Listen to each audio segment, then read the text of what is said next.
नमस्कार विद्यार्थी मित्रांनो, ओएसिस करियर पॉईंटच्या यूट्यूब चॅनलमध्ये आपलं स्वागत आहे। या व्हिडिओमध्ये आपण पाहणार आहोत 10 नोव्हेंबर 2024 रोजी जी महा टीईटी परीक्षा होणार आहे, या परीक्षेला सामोरे जाताना नेमकी कोणती काळजी घ्यायची आहे, त्याचबरोबर जे 7 ते 8 दिवस तुमच्याकडे राहिलेले आहेत, या 7 ते 8 दिवसामध्ये नेमके कोणते टॉपिक अभ्यासायचे आहेत, कशावर फोकस करायचा आहे, रिव्हिजन कशा पद्धतीने करायचं आहे, या संदर्भाने सविस्तर चर्चा आपण करूयात। जे आपले मित्र आहेत त्यांना देखील हा व्हिडिओ पाठवा आणि तुम्ही सुद्धा देखील पूर्ण व्हिडिओ बघा, जेणेकरून येणाऱ्या एग्जामला तुम्हाला ही जे महत्त्वाच्या टिप्स आहेत ह्या उपयुक्त ठरणार आहेत। सर्वप्रथम आपण बघूया की आपण कोणती काळजी घ्यायला पाहिजे परीक्षेला सामोरे जाताना, आणि नंतर आपण राहिलेल्या 7-8 दिवसामध्ये परीक्षेची तयारी कशी करू शकतो या संदर्भाने शेवटी चर्चा करूयात। तर सर्वप्रथम आपण जे काही आपलं प्रवेशपत्र आहे, या प्रवेशपत्राची प्रिंट तुम्ही 2 ते 3 दिवसाच्या अगोदरच काढून ठेवा। ठीक आहे, त्या प्रवेशपत्रावर आपलं नाव, त्याचबरोबर परीक्षा सेंटर, मग परीक्षा सेंटर कुठं आलं, तुमच्या घरापासून दूर किती अंतर आहे, म्हणजे याचं नियोजन करा।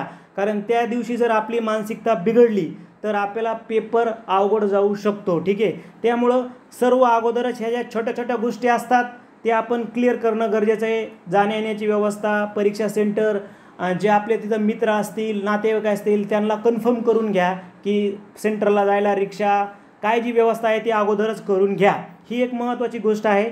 त्यानंतर उत्तरपत्रिकेवर काळजीपूर्वक आपली आवश्यक माहिती भरावी, म्हणजे सेंटरवर अगोदर तुम्ही वेळेच्या अगोदर जायला पाहिजे। ज्यांनी हॉल तिकीटवर जो वेळ दिला आहे तो, म्हणजे आपण एकदम रिलॅक्स असतो।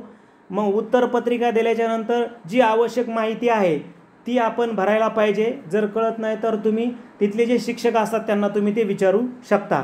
त्यानंतर स्वतः काढलेल्या ज्या शॉर्ट नोट्स आहेत त्याला आता रिव्हिजन द्यायला सुरुवात करा। ज्या शॉर्ट नोट्स असतील, म्हणजे समजा मानसशास्त्राच्या फक्त ज्या उपपत्त्या आहेत त्या कुणी मांडल्या, एवढं जरी तुम्ही आता करताय तरी आपली चांगल्या पद्धतीनं रिव्हिजन होईल। त्यानंतर उतारा आणि बुद्धिमत्तेचे प्रश्न सोडविताना वेळेचं भान ठेवणं गरजेचं आहे। उतारा सोडवताना आपण उतार्यावर स्वतंत्र व्हिडिओ बनवलेला आहे, तो व्हिडिओ बघा। तुम्ही उतारा सोडवताना 2दा 3दा 4दा उतारा वाचता आणि आपला वेळ कमी पडतो। त्यामुळं आपण किमान आपल्या जो दिलेला वेळ आहे त्या वेळेमध्ये सर्व प्रश्न आपले डोळ्याखालून जाणं गरजेचं आहे। तुम्ही 130 135 प्रश्न एकदम चांगल्या प्रमाणे सोडता हे तर ठीकच आहे, परंतु असं व्हायला नको की मी हा प्रश्न वाचलाच नाही, कारण कधी शेवटचे प्रश्न तुम्हाला इझी असू शकतात। त्यामुळं वेळेचं नियोजन करणं अत्यंत गरजेचं आहे। 2 प्रश्न कठीण आले म्हणून गोंधळून न जाता राहिलेले 148 प्रश्न सकारात्मक दृष्टिकोन ठेवून सोडवा। तुम्ही एखादी वेळेस मॅथमॅटिक्स असेल किंवा बालमानसशास्त्र असेल किंवा इंग्रजीचे एखादे 2-3 प्रश्न एकदम अवघड आल्याच्या नंतर तुम्ही गोंधळून नका, कारण आपल्याला राहिलेले प्रश्न हे इझी असतात, हा दृष्टिकोन समोर ठेवायचा आहे आणि परीक्षेला सामोरं जायचं आहे। चुकीच्या उत्तराला गुण कमी केले जाणार नाहीत, म्हणून एक गोष्ट लक्षात ठेवायची आहे, पूर्णच्या पूर्ण म्हणजे 150 प्रश्न तुम्हाला ते सर्कल करायचे आहेत, कारण याच्यामध्ये जरी तुमचा एखादा प्रश्न चुकला तरीही तुमचे गुण कमी केले जाणार नाहीत। परीक्षा ऑफलाईन मोडमध्ये होणार आहे, हा पण एक सकारात्मक दृष्टिकोन आहे की परीक्षा ऑफलाईन होत असल्यामुळे तुम्हाला एकदम जी पारंपरिक, आपण बरेचसे विद्यार्थी समजा मागच्या 2-3 वर्षापासून काही परीक्षा ऑनलाईन होऊ लागल्या आहेत, परंतु ॲज अन ॲव्हरेज विद्यार्थ्यांना ऑफलाईन परीक्षा देण्याची सवय आहे, म्हणून हा सुद्धा एक सकारात्मक दृष्टिकोन या एक्झामच्या संदर्भानं आपण ठेवायला काही हरकत नाही। आता एवढी तर तुम्ही काळजी घ्यायचीच आहे परीक्षेला जाताना। आता पाहूया आपण राहिलेल्या या 7-8 दिवसामध्ये आपण काय काय करू शकतो। ठीक आहे, ज्यांचा अभ्यास झाला आहे ते पण करू शकतात आणि ज्यांचा अभ्यास काही कारणास्तव कमी झालेला आहे असे देखील या टिप्स फॉलो करू शकतात। सर्वात पहिले जुन्या प्रश्नपत्रिकांचे वाचन करा, थोडंसं उलट जा। अगोदर 2021ची प्रश्नपत्रिका वाचा, नंतर 20ची वाचा, नंतर 18, नंतर 17, उलट जा। किमान 5-6 वर्षाच्या तरी प्रश्नपत्रिका एकदम वाचून काढा आणि त्यांचे जे पॉईंट आहेत, म्हणजे आपल्याला लगेच कळतं की या पॉईंटवर रिपीट क्वेश्चन होतात किंवा या पद्धतीचे प्रश्न हे रिपीट होतात, ते प्रश्न चांगल्या पद्धतीनं करा, म्हणजे तो टॉपिक चांगल्या पद्धतीनं करा. म्हणजे प्रश्नपत्रिकांचं आपण वाचन पण केलेलं आहे. ज्या विद्यार्थ्यांना विश्लेषण ऐकायचे, विश्लेषण पण आहे. आपण जुन्या महा TET पेपर क्रमांक 1च्या 7 प्रश्नपत्रिकांचं वाचन केलेलं आहे आणि महा TET पेपर क्रमांक 2च्या देखील 7 प्रश्नपत्रिकांचं वाचन केलेलं आहे. तुम्हाला फक्त चॅनलवर जाऊन व्हिडिओ पाहायचे आहे की वाचनाचा व्हिडिओ ऐकायचा की विश्लेषणाचा व्हिडिओ ऐकताय, अगदी व्यवस्थित तुम्हाला तिथं आम्ही व्हिडिओ वाचनाचे वेगळे करून दिलेले आहेत, पूर्णचे पूर्ण 150 प्रश्नांचे, आणि विश्लेषणाचे मात्र सब्जेक्ट वाईज 30-30 प्रश्नांचे विश्लेषणाचे सुद्धा व्हिडिओ पूर्णच्या पूर्ण 7ही वर्षाचे व्हिडिओ तुम्हाला कंप्लीट केलेले आहेत. त्यानंतर येऊन गेलेले टॉपिक फोकस करा. आता तुमच्याकडे वेळ नाही आहे, तुम्ही नुसते आमचे ॲनालिसिस करणारे व्हिडिओ जरी पाहिले, म्हणजे आपण मानसशास्त्राचा ॲनालिसिस करणारा व्हिडिओ मागील 7 वर्षाच्या प्रश्नपत्रिकाचा कोणकोणत्या टॉपिकवर किती मार्काला आले मानसशास्त्राचा बनवला आहे, मराठीचा बनवला आहे, इंग्रजीचा बनवला आहे. फक्त तुम्हाला पाहायचं आहे, किंवा टेलिग्रामला आपल्या लिंक उपलब्ध करून देण्यात आल्या त्या ॲनालिसिसच्या व्हिडिओच्या, व्हॉट्सअपला लिंक उपलब्ध करून देण्यात आलेले आहेत. फक्त तुम्हाला तिथं जाऊन पाहायचं आहे. किमान जे विषय तुम्हाला अवघड वाटतात त्यांचं तरी तुम्ही बघून घेऊ शकता. त्यानंतर वेळ लावून पेपर सोडवा. आता राहिलेल्या ह्या 4 दिवसामध्ये तुम्ही जर समजा एक पेपर जरी सोडवला, मात्र वेळ लावून सोडवायचा आहे. या अगोदर काय तुम्ही समजा काही कारणास्तव तुम्हाला काही जॉब करतात मुलं, ठीक आहे, तर मग जॉबमुळे किंवा अजून कोणत्याही परिस्थितीमुळे तुम्ही पेपर कमी जास्त प्रमाणात सोडला, म्हणून तुमची मार्किंग वाढू शकते.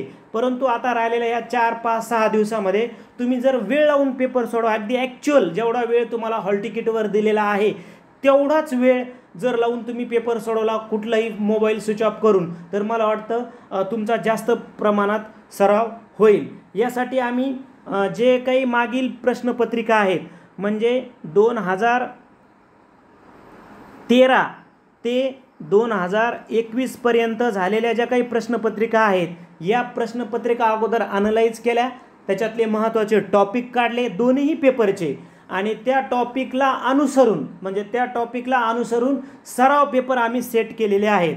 विद्यार्थ्यांनी काही जॉईन केलेले आहेत. अजून ज्या विद्यार्थ्यांनी जे पेपर जॉईन केलेले नाहीत ते विद्यार्थी जॉईन करू शकता. असं ॲनालिसिस केलेलं आहे प्रत्येक विषयाचं.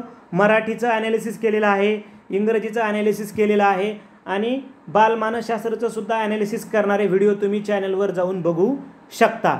ठीक आहे. तर ह्या मागील प्रत्येक वर्षीच्या ज्या झालेल्या प्रश्नपत्रिका आहेत त्या मार्क वाईज ॲनालिसिस केल्या, आणि मग आपण त्याच पद्धतीनं सराव पेपर सेट केलेले आहेत.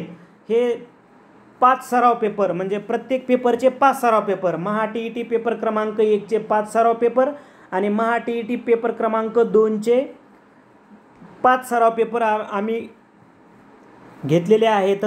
जे विद्यार्थी अजून जॉईन नाहीत ते विद्यार्थी जॉईन करू शकता. आज त्यांना डायरेक्ट 5 तुम्हाला PDF पेपर मिळतील. परंतु एक सब्जेक्ट बघून घ्या एकदा. ज्या विद्यार्थ्यांनी पेपर एक तर कंपल्सरी आहे, मराठी व्याकरणाचे 30 प्रश्न, इंग्रजी व्याकरण 30 प्रश्न, बालमानसशास्त्र 30 प्रश्न, गणिताचे 30 प्रश्न आणि परिसर अभ्यासाचे 30 प्रश्न. ठीक आहे. ज्या विद्यार्थ्यांना मॉडेल पाहायचा आहे ते विद्यार्थी टेलिग्रामला किंवा म्हणजे टेलिग्रामला मॉडेल पेपर उपलब्ध आहे, तो तुम्ही बघू शकता. ठीक आहे. म्हणजे असा 150 प्रश्न असणारा एक सराव पेपर, असे तुम्हाला 5 PDF पेपर मिळणार, त्याचबरोबर आन्सर की मिळणार आणि विश्लेषणाचे व्हिडिओसुद्धा मिळणार तुम्हाला. 4ही पर्यायाचे विश्लेषण करणारे, जेणेकरून तुम्हाला अडचण येऊ नये. पेपर क्रमांक 2 मात्र ज्या विद्यार्थ्यांचं सामाजिक शास्त्र आहे त्यांच्यासाठीच तो उपयुक्त ठरणार आहे. पेपर क्रमांक 2 सामाजिक शास्त्राच्या विद्यार्थ्यांसाठी उपयुक्त ठरणार आहे. यामध्ये काय बघा, मराठी व्याकरणाचे 30 प्रश्न, इंग्रजी व्याकरण 30 प्रश्न, अध्यापनशास्त्र व बालमानसशास्त्र 30 प्रश्न आणि सामाजिक शास्त्र 60 प्रश्न. आम्ही कोणतेही एकमेकाच्या पेपरमधले प्रश्न कॉपी होऊ दिलेले नाही, म्हणून पूर्णच्या पूर्ण मराठी असो इंग्रजी असो बालमानसशास्त्र याचे प्रश्न वेगळे आहेत आणि याचे प्रश्न वेगळे आहेत. ओल्ड प्रश्नसुद्धा टाळलेले आहेत. फक्त टॉपिकवर प्रश्न सेट केलेले आहेत. ओल्ड प्रश्न जसेच्या तसे आम्ही घेतलेले नाही आहेत. त्यामुळं अगदी एक्झाम परीक्षा परिषद जसं प्रश्नपत्रिका सेट करते त्याच पद्धतीनं ही प्रश्नपत्रिका सेट केलेल्या आहेत. तर तुम्ही 98 23 24 71 91 या नंबरवर फोनपे किंवा गुगल पे करू शकता. नाव येईल ओएसिस करिअर पॉईंट किंवा गणेश विश्वनाथ गुजर. पे केल्याच्यानंतर तुम्हाला स्क्रीनशॉट पाठवायचा आहे व्हॉट्सअपला या नंबरला. लगेच तुम्हाला म्हणजे जर तुम्ही पेपर क्रमांक 1 जॉईन करताय तर तुम्हाला 5 PDF पेपर, 5 आन्सर की आणि विश्लेषणाचे 25 व्हिडिओ, ठीक आहे, प्रत्येक पेपरचे 5-5 व्हिडिओ. पेपर क्रमांक 1 म्हणजे महा TET पेपर क्रमांक 1च्या या 5 सराव पेपरची किंमत असणारे 400 रुपये. आणि महा TET पेपर क्रमांक 2 मात्र ज्या विद्यार्थ्यांनी सोशल सायन्स निवडलं आहे अशांसाठी ही जास्त महत्त्वाची आहे. तर या महा TET पेपर क्रमांक 2साठी पण 5 सराव पेपर आम्ही सेट केलेले आहेत. त्याची व्हिडिओ असणार आहेत 20 व्हिडिओ, ठीक आहे, एका पेपरचे 4 व्हिडिओ. फीस असणारे 400 रुपये. जर तुम्हाला दोनही पेपर जॉईन करायचे, पेपर 1 आणि पेपर 2, तर दोन्ही पेपरची फीस असणारे 700 रुपये. आणि दोन्ही पेपर तुम्हाला या म्हणजे पहिला पेपर 25 व्हिडिओद्वारे आणि दुसरा पेपर 20 व्हिडिओद्वारे तुम्हाला पूर्णचे पूर्ण प्रश्न विश्लेषण करून सांगितलेलं आहे. तुम्ही मॉडेल पेपर टेलिग्रामला पाहू शकता. त्याचबरोबर हे सराव पेपर फक्त मराठीमध्ये आहेत, ही तुम्ही नोंद घ्यायची आहे, ठीक आहे. आपण ही सिरीज या तारखांना ऑर्गनाईज केली होती. आता त्या तारखा जवळपास संपत आलेल्या आहेत. म्हणून आता ज्यांना जॉईन करायचे त्यांना तारीख वगैरे वेळ न घेता डायरेक्ट तुम्हाला जे जॉईन करतील त्यांना डायरेक्ट TETचे 5 पेपर PDF स्वरूपामध्ये व्हॉट्सअपला तुम्हाला पाठवणार आम्ही PDFमध्ये. त्याचबरोबर आन्सर की, 5 आन्सर की आणि विश्लेषणाचे 25 व्हिडिओ हे आहे TET पेपर क्रमांक 1साठी, ज्यासाठी 400 रुपये फीस असणार आहे. टेट 2 ज्यांचं सामाजिक शास्त्र आहे त्यांनी, कारण मॅथ आणि सायन्सचे प्रश्नपत्रिका आमच्याकडे उपलब्ध नाही. टेट 2साठी पण 5 पेपर आहेत, ठीक आहे. याचे विश्लेषणाचे 20 व्हिडिओ, 5 PDF पेपर, आन्सर की आणि 20 व्हिडिओ लगेच तुम्हाला पाठवले जातील. अशा पद्धतीनं आपण ही टेस्ट सिरीज घेण्यात आलेली होती. आणि आपल्या ओएसिस करिअर पॉईंट या यूट्यूब चॅनलवर आतापर्यंत झालेल्या सर्व जे पेपर आहेत त्यांचं ॲनालाइज करणारे, त्यांचं वाचन करणारे व्हिडिओसुद्धा तुम्हाला उपलब्ध करून देण्यात आलेले आहेत. मला वाटतं ही जी आपण चर्चा केली ती येणाऱ्या एक्झामसाठी तुम्हाला निश्चित उपयुक्त ठरेल. येणाऱ्या एक्झामसाठी सर्व विद्यार्थी मित्रांना ओएसिस करिअर पॉईंट या यूट्यूब चॅनलकडून हार्दिक शुभेच्छा. धन्यवाद.